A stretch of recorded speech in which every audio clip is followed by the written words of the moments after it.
आजकल हमारे परिवार तो छोटे हो ही गए हैं, पर साथ ही साथ एक दूसरे के प्रति मन में नफ़रत के बीज भी बहुत पैदा होने लगे हैं। हम एक दूसरे से इस कदर दूर हो गए हैं कि हमें यही नहीं समझ आता कि ये हमारा भाई है, ये हमारा दोस्त है, ये हमारा रिश्तेदार है। सभी के सभी लोग हमें पराये ही महसूस होते हैं। हमें ऐसा लगता है कि ज़िंदगी में हम बिल्कुल अकेले पड़ गए हैं।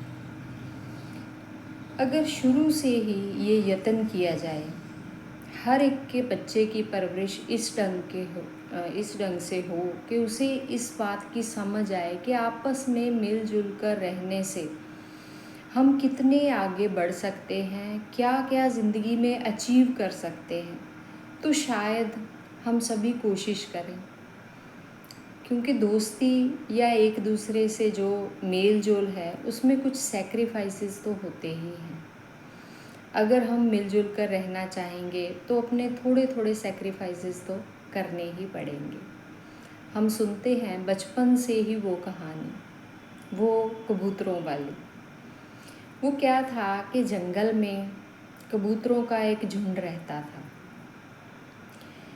अकेले तो कोई भी कबूतर उस झुंड में रहता नहीं था, सब के सब एक साथ। तो जहाँ भी खाना देखते, दाना देखते, वहीं सारे के सारे नीचे उतर आते और वो अपना दाना पानी खाते और चले जाते। तो एक शिकारी ने ये देख लिया कि ये सारे के सारे कबूतर इकट्ठे ही रहते हैं, इकट्ठे ही उड़ते हैं, इकट्ठे ही दाना चुगते हैं। तो उसने जाल बिछा दिया। अब कबूतर आए, दाना देखा और वो दाना चुनने लगे। तो जाल का तो ध्यान ही ना रहा। तो जब शिकारी ने देखा कि सभी के सभी आ गए नीचे, तो उसने वो जाल कस लिया और सारे के सारे कबूतर हैं जो वो जाल में फंस गए। अब शिकारी निश्चिंत था, क्योंकि सभी कबूतर तो जाल में थे, निकल तो सकते नहीं थे। तो अब उनकी कोशिश हुई उस जाल से निकलने की। तो कोई एक दिशा में उड़े, कोई दूसरी दिशा में उड़े, कोई अपने पंख इधर फड़फड़ाए, कोई उधर फड़फड़ाए।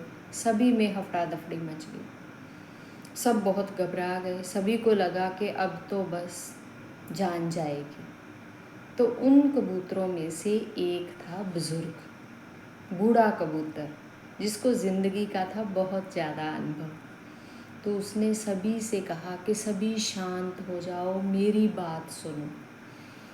एक दफ़ा मेरी बात सुनो, इस तरह घबराने से तो हमारी जान बचेगी नहीं। जब उसने ऐसा बोला तो सभी कबूतर एक बार शांत हो गए और उसकी बात सुनने के लिए तैयार हो गए। तो उसने कहा कि अलग अलग दिशाओं में उड़ना बंद करो। कोशिश करो कि सभी के सभी पूरा जोर लगा के एक दिशा में उड़ना शुरू करो। जाल समेत उड़ जाओगे सभी, अगर सभी के सभी एक दिशा में उड़ना शुरू करोगे। तो उसकी बात तो सही थी ना, क्योंकि सारे का सारा जोर एक दिशा में ही लगेगा, सारी की सारी एनर्जी एक दिशा में ही लगी थी। तो कबूतर जाल समेत उड़ गए बहुत दूर आकाश में। और शिकारी तो बैठा देखता ही रह गया। उसने सोचा ही नहीं था कि ऐसा हो भी सकता है।